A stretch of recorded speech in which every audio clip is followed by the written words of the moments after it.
आज परमेश्वराला हीच मागणी आहे, स्वतःवर तू आता प्रेम कर, मुक्तीच्या मार्गावर चालत राहा, सुखी समाधानी मी प्रत्येक क्षणी. माझं तुझं प्रेम अमर्याद, मनात दरवेळी तुझंच नामस्मरण, शेवटच्या श्वासापर्यंत तुझी सेवा हेच माझी शक्ती, माझा श्वास तूच माझ्या आत्म्याची. वाढदिवसाची हार्दिक शुभेच्छा तुला, माझ्या शोभेला शुभेशी हो आशीर्वाद. आणि पहिलं हे लिहिलं, मग त्यातून हे थोडं प्रिय शुभा, हा तुझा 60वा वाढदिवस आणि आपल्या लग्नाला 36 वर्ष पूर्ण झाली.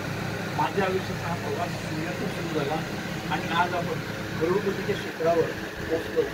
पण त्या यशामागे तर तुम्ही तुम्हाला सर्वात मोठा वाचा असेल तर तू आहेस. रमाकांत अधिक शोभा आणि समाधान हे तू नेहमी सिद्ध केलंस. दुःखाच्या अंधाऱ्या काळात तू माझ्या बरोबर खांद्याला खांदा लावून उभी राहिलीस. सुखाच्या क्षणी माझ्या आनंदात तू मनापासून सादर झालीस. जीवनाच्या प्रत्येक जनावर तुम्हाला प्रेरणा आणि कधी सहज झालेली.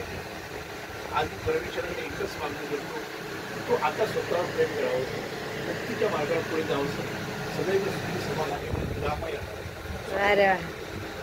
शोभा, माझं तुझ्या खूप प्रेम आहे. माझ्या त्याच्यातून प्रत्येक श्वास तुझ्या नावाने सुगंधित झालेला आहे. शेवटच्या क्षणामध्ये तुझी सेवा करणं, तुझ्या डोळ्यात हसू आले, हेच माझ्या जीवनाचं ध्येय आहे. तो फक्त माझी धर्मपत्नी नाही, तर तू माझी आत्म्याची जोडीदार. वाढदिवसाच्या हार्दिक शुभेच्छा माझ्या तुझ्या जीवनासाठी.